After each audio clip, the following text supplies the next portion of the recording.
Good day everyone, this is Edward Duque again from Honda Cars Kaintahin. Today, papakita ko si Honda BR-V V na variant natin. So yan po yung Honda BR-V V variant po. Yan, ikutan natin.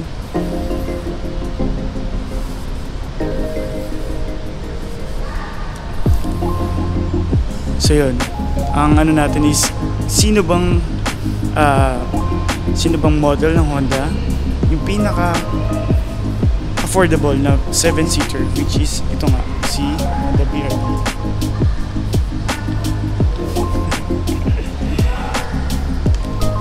So yan, ikutan lang natin.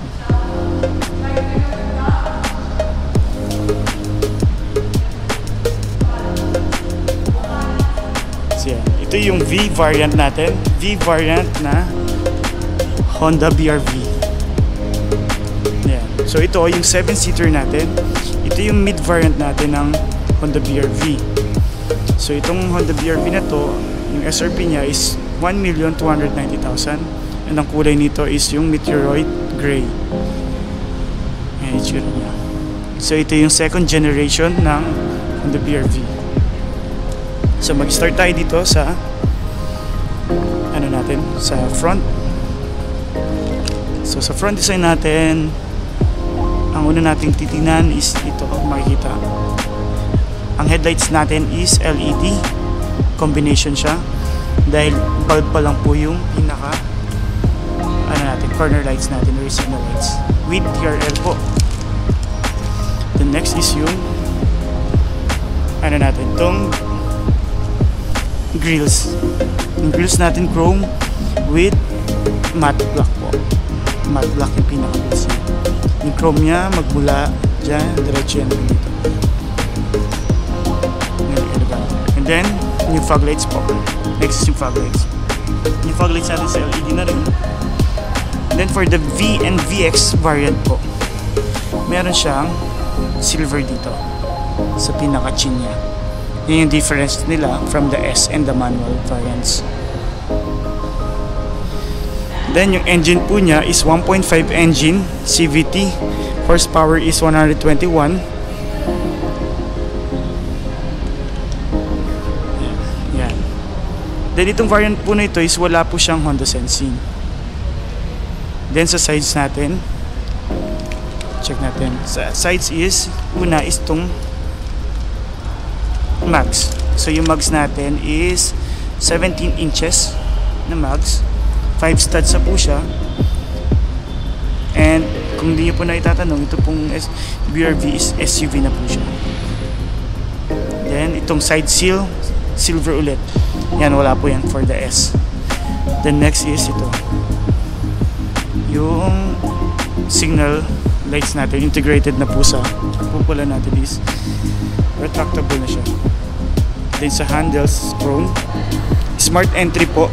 So isa pa pong difference siya from the S is naka smart entry na po siya. So lalagay nyo na po yung kamay nyo dito para lang po mag-unlock. So hindi nyo na po kailangan pindutin yung button. Yan, chrome handles po. Then yung roof rails nya, silver. Yung antenna po natin is shark fin antenna.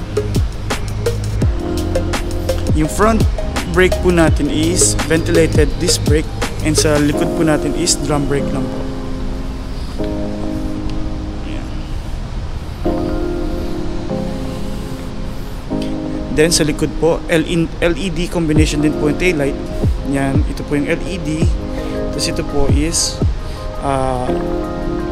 bulb pa rin po yung pinaka corner lights or yung pinaka signal lights natin. Then ito pa po yung difference niya, is silver. Yan. Then ito po, naka-parking sensor na siya. At the same time, naka-camera na po. And then, sa kinagandahan po ng BR-V po natin, ang BR-V po is meron na siyang remote entry, remote engine start. Meron na po siyang remote engine start. So, gagawin nyo lang po, pindutin yung hold, and then hold nyo po yung hold ng 5 seconds.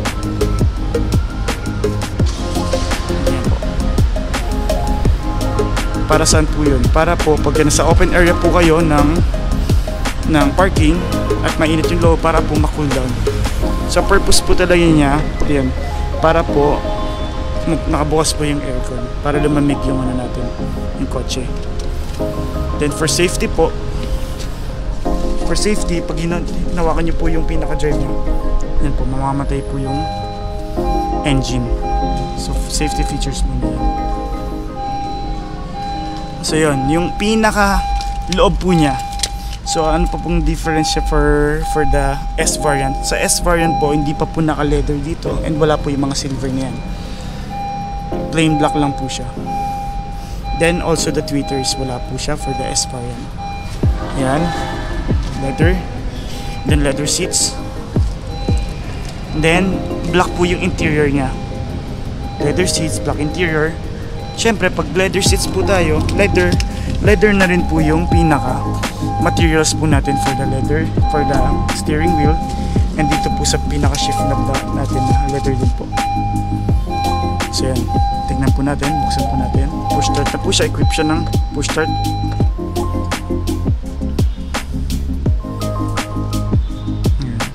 Even ito po, yan, mga silver na yan, wala yan sa V, sa S, sorry, sa S.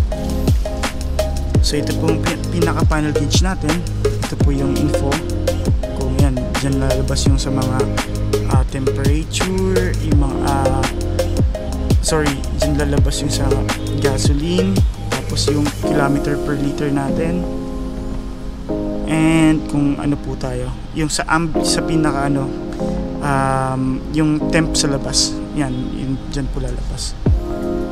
Then dito po sa steering wheel natin, meron po tayong Bluetooth hands-free and audio controls. Then sa kabila po is blanco, wala siya. Pero for the VX variant po, meron siya ditong button for the Honda Sensing. So ito po, may vehicle stability assist for the safety. Then itong ano natin, pinaka head unit natin.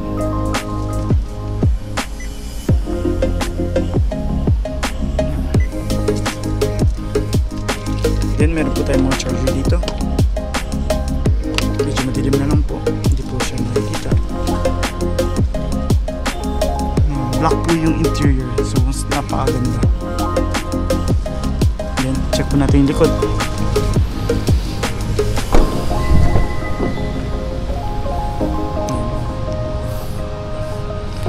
Pagdating po sa kinagandahan po ng Honda BR-V, kahit po yung third row natin, okay po siya for adults. Then, paano po natin itatumble to? Ito lang po, sa gilid. Then, kahit bata po, kaya po niyang i-fold. Tapos yung second row vent, dyan po. Ito po yung kinagandahan. Kasi dito po, sa likod, mas malalim po yung sa pinaka natin, sa upuan natin, sa yung paa po natin. So naka-elevate po yung upuan. Unlike sa mga ibang brand po, medyo flat na po siya, konti lang po yung difference. Ayan. Ayan. Ito po yung tsura niya. So yun, nandito ako sa likod. Ito po yung pinaka. So kinagandahan pa po dito sa third row seats, meron po siyang dito, may charger siya para sa mga naka po dito sa third row. Then mga cup holder and cellphone holder. Dito po.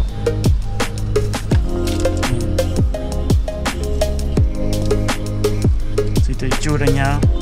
Sa likod. I-check po natin yung and then yung third row. So ito po yung sa ilaw niya. Yan. DRL pa lang po. Buksan natin yung pinaka headlights and fog lights.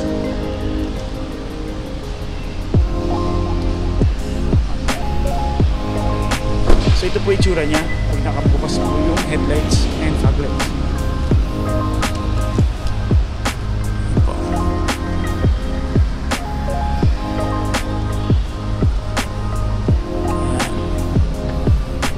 Sobrang ganda po, diba?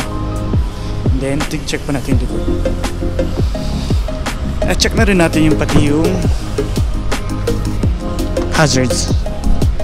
Yung mga side turning lamp, yung mga corner lights. Yan. Tapos, taillight.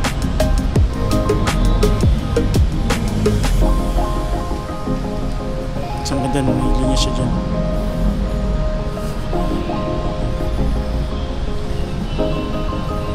Yan. Then check natin yung third row.